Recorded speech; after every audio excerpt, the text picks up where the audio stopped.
మనం 20 ఏళ్లలో ఉన్నప్పుడు ఏదైనా చేయడానికో ఏదైనా సాధించడానికో అయ్యో ఎవరైనా ఏమైనా అనుకుంటారేమో అని మదనపడిపోతుంటాం. అదే మనం 40 ఏళ్ళకు వస్తే వీ డోంట్ కేర్, ఎవరేమనుకుంటే మనకేంటి అనే దృష్టితో పనిచేయడం మొదలు పెడతాం. మనకు 60 ఏళ్ళు వచ్చాక కానీ అర్థం కాదు మన గురించి ఎవరూ ఆలోచించడం లేదు అని.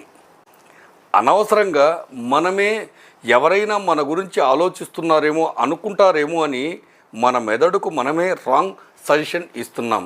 మనకి మెచ్యూరిటీ రావడానికి 60 ఏళ్ళు పట్టింది. అందుకే మీ గురించి ఆలోచించే తీరిక ఓపిక ప్రపంచానికి లేదు.